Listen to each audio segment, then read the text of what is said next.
Yeah. Greetings and welcome again to another installment of Casa Cares. My name is James Washington. I'm one of the staff members here at Richland County Casa. This is the venue where we try to bring you very exciting interviews from our resources here in the community. So without any further ado, let's welcome our guest speakers for this session. Today we're very blessed to have one of our volunteers.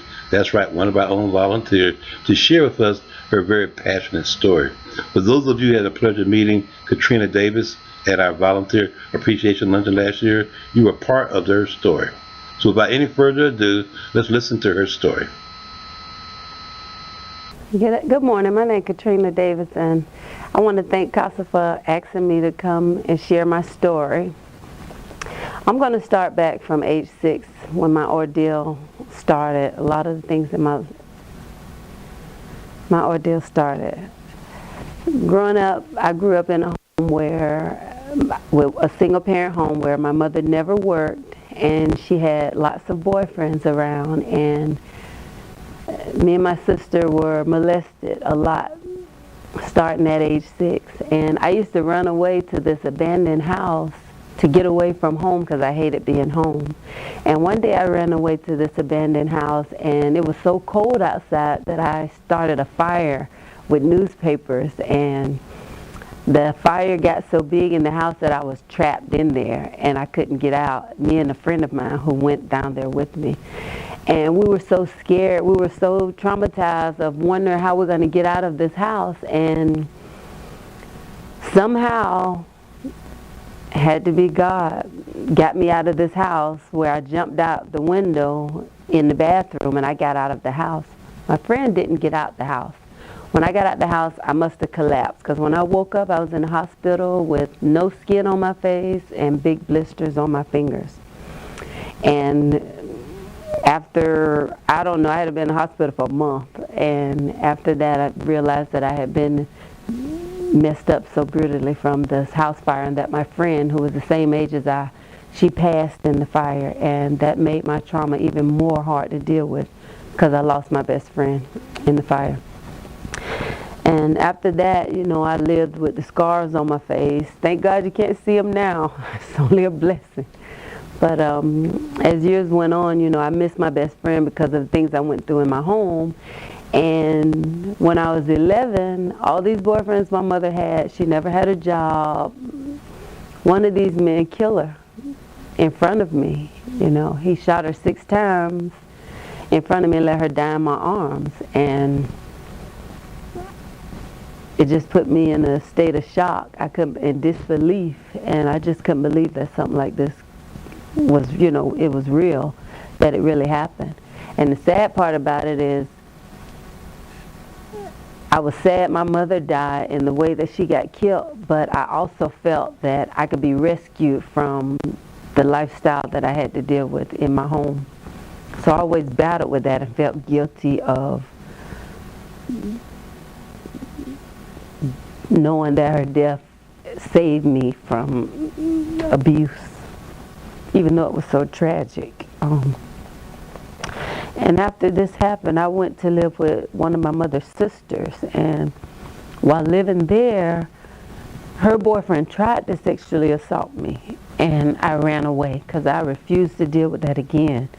And when I ran away to the police department, and I told them I can't go back there because I don't want to deal with what I'm dealing with. I don't want to be raped. I don't want to be molested. And that's when I entered the foster care system at age 12. And when I entered the foster care system, I had a I don't care attitude. I was abandoned by my father. My mother was gone, and even though she got killed, I took it as being abandoned. So I didn't care about anybody. I was a lost child. I didn't want to get to know anybody. I didn't want to care about anybody, because everybody I loved or cared about, they hurt me in some kind of way or they left. So my journey through foster care, I went through 3 group homes before I met my garden ad litem. And in these group homes, they made me feel like I was just luggage, like I was just being housed. I didn't feel any love. They made sure I ate. They made sure I went to school. They made sure I had clothes to put on my body, but it was no caring. No, I didn't feel any love. So, I was a real bad kid because I didn't have no one to love and I didn't love anyone. And when I went to the third foster home, this time I didn't go to a group home. I went to someone's home. I had foster parents. And when I was at my foster home with my foster parents, this lady came to see me and told me that she was my guardian. And I didn't want nothing to do with her. She was asking me questions and meddling, and I was real standoffish, the first couple of times she came to see me, but she was persistent. And she kept coming to see me. And back when I was in foster care, your guardian could take you on outings. And she picked me up one weekend and took me to her home and let me meet her family and took me to church with her and made me feel a part of. And then after that weekend, it was awesome because I went to her church, I got to know her family, and they made me feel so loved. And after that, she would come pick me up and take me to McDonald's or, just take me on an outing or to the park. And she always cared about what was going on with me. And that's the first time after my childhood ordeals that someone made me feel loved. And as much as I tried to fight it off and be the person that I was, she got to me, and I began to love that woman, and she made me feel hope that people can care about you when you feel like nobody cares, nobody loves you, you have nobody. She made me feel like I have somebody in my corner, somebody that cares about me, somebody that's going to advocate for me to make things happen for me. And she helped me build my self-esteem up and work on my feelings. And I'm grateful to her today.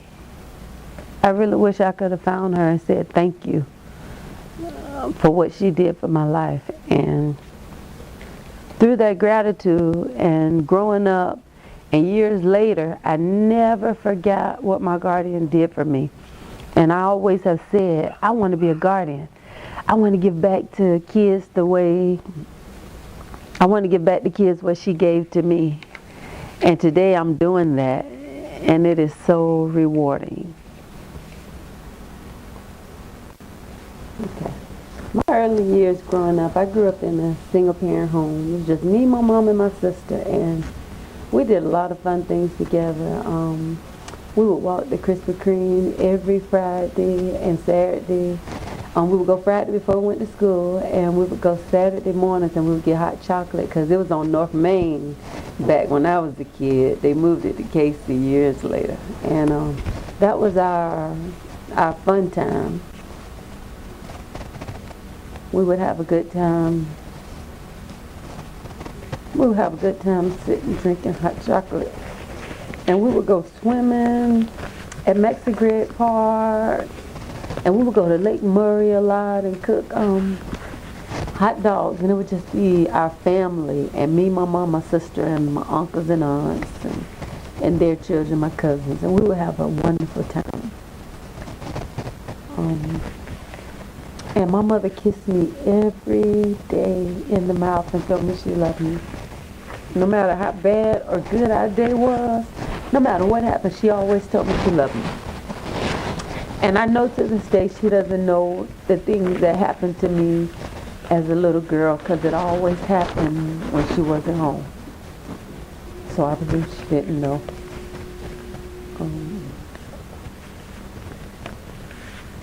And me and my sister were happy kids when things wasn't happening. That's why it was so sad when my mother passed that we had to get separated. And that helped me not care about anything because the one person I had in this world was taken away from me. But we were so happy though.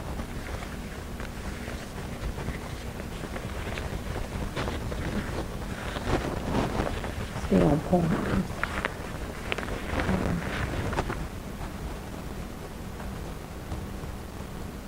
This. You pause here.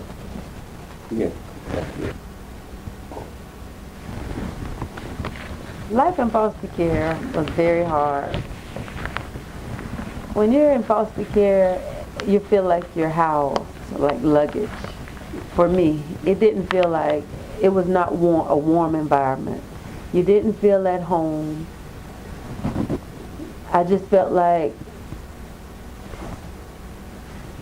it was a job for whoever's job it was. You know, they clothed me, they fed me, they gave me a nice warm bed and a decent place to live. But there was no love in foster care. And the going from group home to group home was very hard. As soon as I make friends, I would have to go to another group home. And then when they start putting you in homes with people, in people's home, in the foster homes, as soon as you start liking the people a little bit, they move you to another home. They would never leave you stable. So I gained this I don't care attitude. I don't want to get to know anyone. I'm going to treat everybody mean so they won't get close to me and they won't bother me, because I didn't want to deal with no attachments, because I had already had so many abandonment issues that I knew once I got settled in, I was going to be moved somewhere else. So there was no need to even unpack, because before you know it, 30 to 60 or sometimes 90 days, they move you somewhere else. So it gave me this sense of never belonging, never feeling at home, never feeling any love. So I just became this real bad, standoffish, isolated kid, and I vowed to never let anybody in. And I would be that way at the foster home. I would always be in, no matter which one I was in, I would be in my own little space, in my own little corner, and I didn't want to be bothered. I didn't want to get to know any of the kids. I didn't want to participate in any activities. I just wanted to eat, bathe, and go to school and not have to do anything there, because I was just in this mindset of what matters. I mean, who I'm going to tell my accomplishments to? So, you know, it wasn't important to succeed in school or to learn how to do a new activity or do a puzzle or do anything, because I had no one to, I had nobody to share those things with. So I didn't care about learning anything. I didn't care about doing anything. And that was my early journey in foster care until I got to my last foster home that I was in, until I was adopted by my uncle. When I was in this foster care, and I got this, I got a garden ad litem. I didn't know that's what it was, but it was this lady that kept coming to see me and being nice to me and taking me to her home, taking me to her church, letting me know her family, asking me about me, inspiring me to do things, praising me when I did good. And I try to say, oh, she don't care. I don't know why she's saying these things. I don't know why she's keep coming over here to see me. She must be coming to be nosy or to find out something bad I've done, because I used to do all kind of devilish things. But this woman really cared, because she kept coming around. She kept encouraging me. She kept bringing me to her home. And she didn't judge me when I did something bad. I would even tell her the bad things to try to run her off. But it didn't run her off. She still kept coming. And she was still encouraging and loving towards me. And she gave me so much hope that people can care about me, even though I don't have a mother or father. Somebody else can care about me and be proud of the accomplishments that I have, and want to see me do good and want to show me that I'm not alone. And that's what my guardian did for me. Okay, life for me today, y'all, is so good. You know, I went through so many ordeals in my past, and after meeting my guardian and gaining some hope in my life and making some changes in my life, you know, I went into college, something that I thought I wasn't capable of because I always had this self-esteem issue of I'm not worthy, I'm not good enough, I'm not smart enough. And you know, I'll be graduating in December from Midlands Tech. And that's wonderful for me. And I'm a guardian, and I've had 2 families so far, and I love it. It's so rewarding. I go see my kids more than I'm supposed to because I just love going to see them and spending time with them. It's so rewarding to give back what was so freely given to me.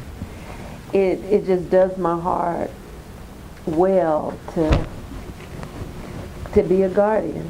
It's something that I've always, through the years of after having one, I've always said growing up that I'm going to be a guardian ad litem. And you know, for so many years I thought that you had to go to school to be a guardian. I didn't know it was a volunteer thing. I would have been doing it a long time ago. And when I found out that you could volunteer, it's a volunteer position and you didn't have to go to school for it, I wish I would have knew that years ago because I would have started doing it years ago. But I was just glad that I found out about it and the process, and I went through the process to become one, and that I am one, and it is just so rewarding.